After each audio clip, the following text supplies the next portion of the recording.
This is what they're really doing too. And so the moment AB you disappoint me, you make a mistake or get on my nerves or piss me off, or the moment God don't come through like I want him to, or the moment God disappoints me, the moment you disappoint me, AB, then, since I already had that open door, I don't delete no phone numbers. I don't do none of that. I don't close the door all the way. I keep the door cracked. I'll just go back to my past. I'll just go back to my exes. I'll just go back to the people that shown that they clearly don't like you and all this other stuff. You know what I'm saying? I'll just go back to some witchcraft. You know what I'm saying? God, you're not coming through quick enough. I'll just go back and do some witchcraft. You know what I'm saying? I'll just go back to doing spells and I know it's tougher than it's not making fun of nobody.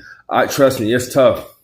I think even the best men and women of God, I've been there before, but at some point you got to say, and this is why it's not as hard of a transition for me. Some of the basic fundamentals of, if you struggle with loyalty, it's not going to work with God. It's not going to work with a man and woman of God. If you struggle with loyalty, if you're willing and you're contemplating going, finding a back door, because Satan's going to help you find it. You know what I mean? No man's without sin. So the moment AB, and then, even though God is perfect, his ways is higher than ours. He don't always give us what we want. You know what I'm saying? I'm here to tell you, God don't always answer my prayers. You know what I'm saying? Some of them haven't been answered. But if you struggle with loyalty, see, gangs taught me that, you know what I'm saying? At some point, I understand you might be trying things out or whatever, but at some point you got to pick a hood, you got to pick a side, and you got to stick with it. You know what I'm saying? Whether you lose your life or not, whether you in that tank, whether you go to jail and all you're around none but enemies.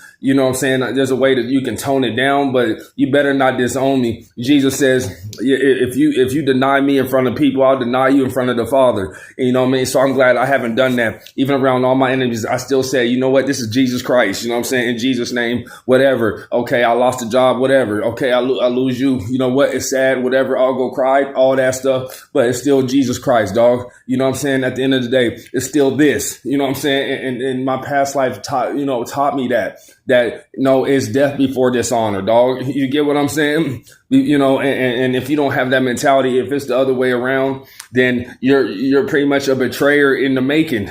God will allow Satan to touch, or there'll be a situation that's going to test your loyalty. And that's just the truth when it comes down to whatever you believe in. You know what I'm saying? And so, and some, and a lot of these people, God said be hot or cold. A lot of these people are in the church, you know what I'm saying? They playing both sides. Shame on you. You guys are worse than just somebody that openly says I'm a witch. I don't go to church, this and that.